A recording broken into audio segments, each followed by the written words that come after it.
Olá e bem-vindos!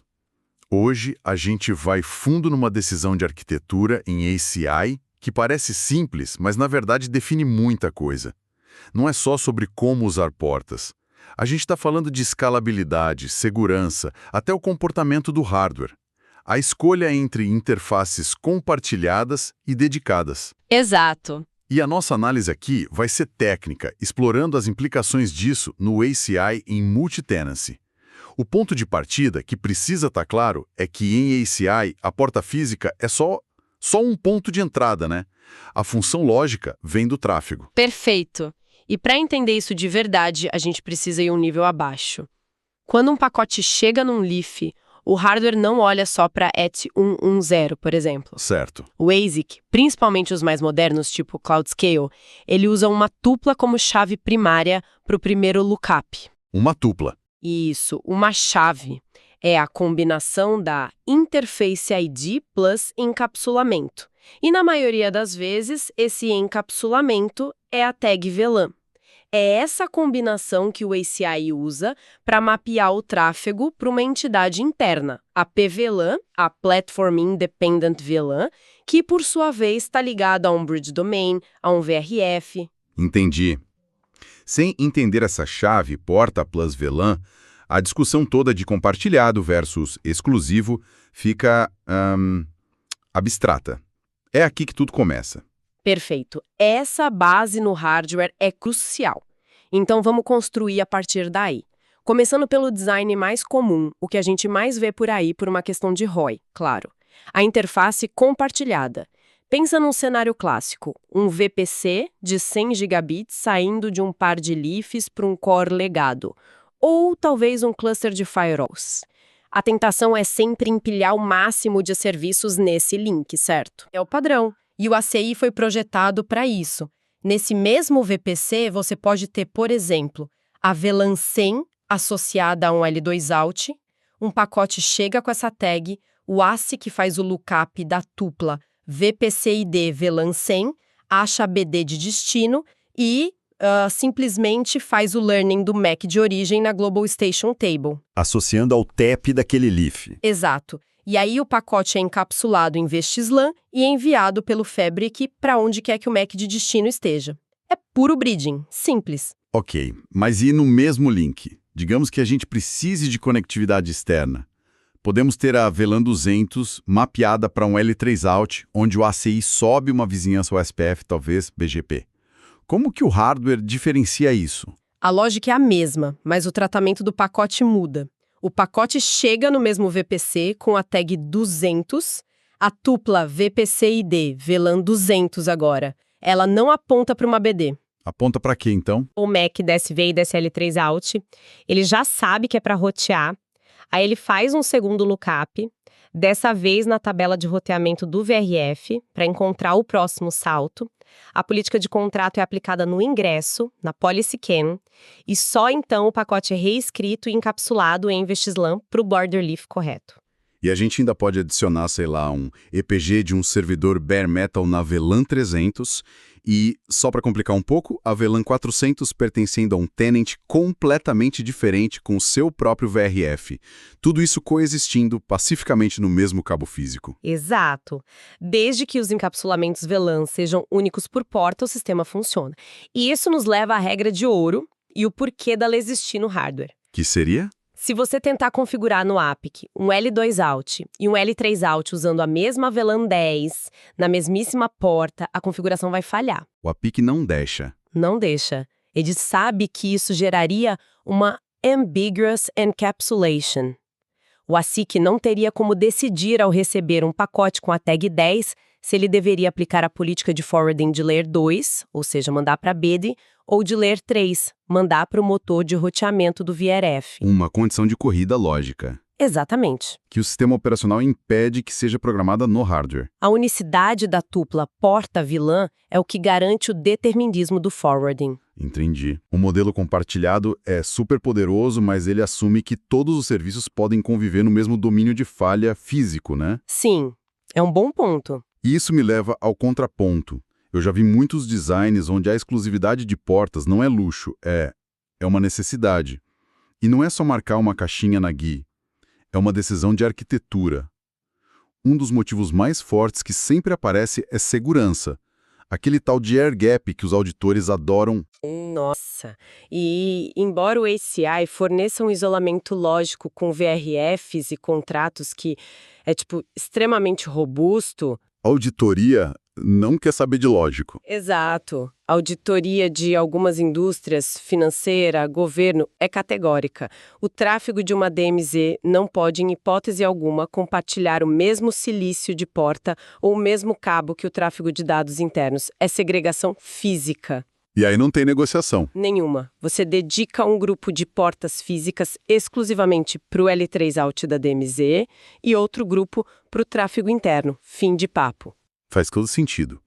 Outro cenário que sempre me preocupa no modelo compartilhado é performance, especificamente contenção de buffer. O que acontece quando um fluxo de backup ou storage, um Elephant Flow, resolve saturar um link de 100 gigabits que também está servindo uma aplicação de mercado financeiro super sensível à latência? Aí você tocou no ponto fraco do compartilhamento.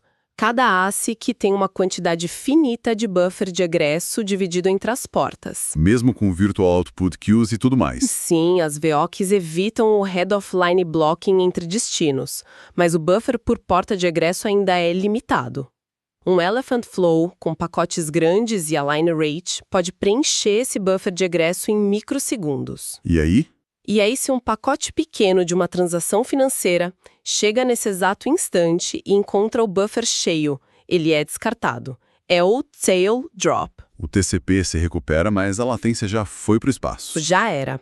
E para essa aplicação, latência é tudo. E dedicar a porta resolve isso? Exatamente. Ao dedicar uma porta física para o L2 Out de storage, você está, na prática, alocando um pool de buffers exclusivo para aquele fluxo. O backup pode saturar a própria porta à vontade.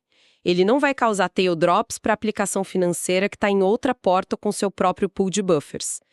Você cria um domínio de falha de performance isolado. É uma decisão de design cara em termos de portas, Sim. mas o custo de não fazer isso pode ser muito, muito maior. Certo. E tem um terceiro caso, mais técnico, que força a exclusividade.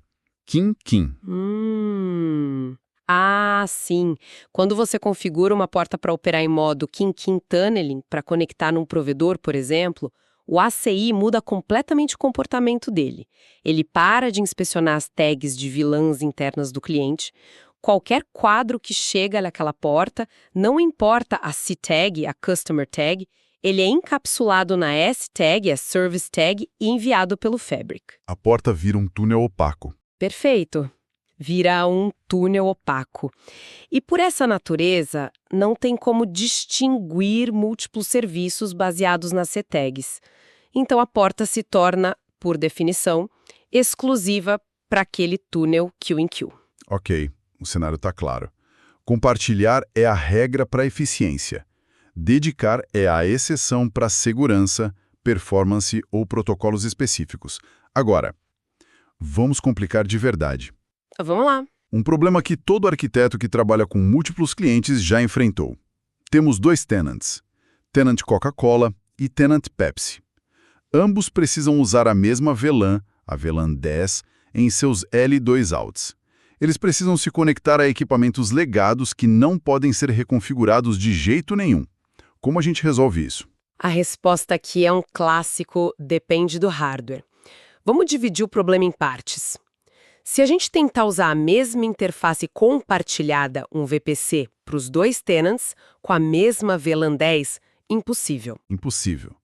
Já estabelecemos que a tupla VPC-ID VLAN 10 só pode mapear para uma única BD, colisão direta. Exato, o app que nem deixaria configurar. Certo, isso é o básico. Mas, e se eu usar portas diferentes no mesmo leaf? ETH11 com VLAN 10 para Coca-Cola e ETH12 no mesmo switch com a mesma VLAN 10 para Pepsi. É viável? Aí a gente entra na evolução dos ASICs do ACI. Nos switches de primeira geração, os baseados no ASIC North Star, a resposta era não. Não era possível. Não. O escopo da VLAN era global no nível do switch. A VLAN 10 era uma entidade única para o sistema operacional e não importava se ela estava na porta 1 ou na 2. Ela tinha que pertencer à mesma bridge domain e, claro, ao mesmo tenant.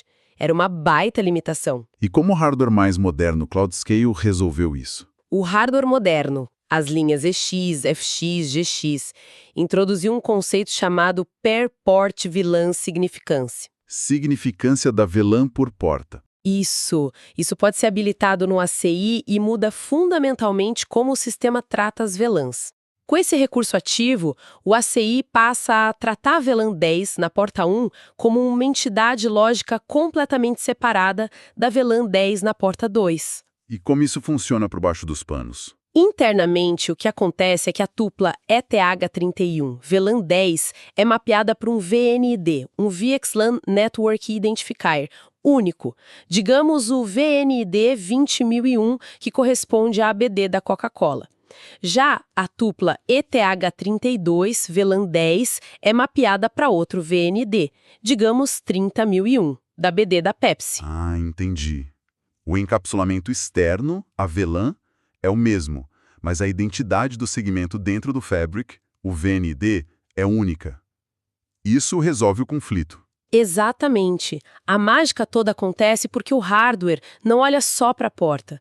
Ele olha para a combinação porta plus VLAN como uma chave única que aponta para esse identificador de rede interno. Isso muda o jogo para ambientes multitenancy. Com certeza. Agora, vamos para uma última armadilha. Uma que eu vejo direto em projetos de migração. Sei qual é. O cliente quer estender uma rede L2 para dentro do ACI, usando um L2 out, mas ele também quer que o ACI seja o gateway de roteamento para essa mesma rede, na mesma VLAN. É a confusão clássica de conceitos. A primeira tentativa de muitos é configurar um L2 out na VLAN 10 e depois... tentar criar um L3 out na mesma interface VLAN. E o API que vai bloquear, como a gente já viu. Vai bloquear por causa da ambiguidade. O design correto é outro. Você configura o L2 out na VLAN 10, associado a uma bridge domain. O serviço de roteamento, a SVI, não é configurado num L3 out. É o endereço IP configurado direto no objeto da bridge domain. Ok. E como fica o fluxo do pacote nesse caso? Onde a decisão de comutar ou rotear é tomada? Ótima pergunta. Vamos seguir o pacote. Um servidor no ambiente legado envia um pacote para o seu gateway, que agora é o IPMAC configurado na BD do ACI. O pacote entra no leaf pela porta do L2 out com a tag VLAN 10. O primeiro lookup, porta VLAN 10, mapeia o pacote para a BD correta. Até aí tudo bem. Certo. Agora, o leaf inspeciona um endereço MAC de destino. Se o MAC de destino for de outro servidor na mesma BD, que ele já aprendeu, o pacote é simplesmente comutado e encapsulado em VXLAN para o leaf de destino. Mas e se for para o gateway? Se o MAC de destino for um MAC do gateway unicast da BD, o ASIC sabe que esse pacote precisa ser roteado. Ele é então enviado para o motor de roteamento do ASIC, que vai fazer um segundo lookup, agora na tabela de roteamento do VRF associado àquela BD, para decidir para onde enviar o pacote. Entendi. O roteamento acontece na interface lógica da BD, não na interface física de entrada. Exatamente. A função de L2 out e a de gateway L3 estão na mesma VLAN, mas são processadas em estágios diferentes do pipeline do ASIC. O L2 out é a porta de entrada para a BD, e a SVI é um serviço dentro dessa mesma BD. É um ponto sutil, mas absolutamente fundamental de entender. Com certeza. O L2 out provê a conectividade L2. A SVI na BD provê o serviço de roteamento L3. Duas funções distintas que coexistem na mesma construção lógica. Perfeito. Acho que a gente conseguiu dissecar bem o tema. Resumindo os pontos-chave para quem nos ouve. O acesso compartilhado é o design padrão. É para maximizar densidade, ROI, usando a VLAN como o diferenciador de serviço. O acesso exclusivo é uma decisão arquitetural, um trade-off consciente para obter isolamento de segurança, de performance de buffer ou para atender a protocolos específicos. E, por fim, a capacidade de reutilizar a mesma VLAN em portas diferentes do mesmo leaf é um recurso poderoso, mas que depende fundamentalmente da geração do hardware. Depende da capacidade de tratar o escopo da VLAN por porta. É uma ótima síntese. E para fechar, eu queria deixar uma provocação. Algo que vai além da técnica e entra na estratégia de risco. Manda. A gente falou muito sobre como o compartilhamento maximiza o ROI do hardware. Mas qual é o raio de explosão operacional de um design compartilhado?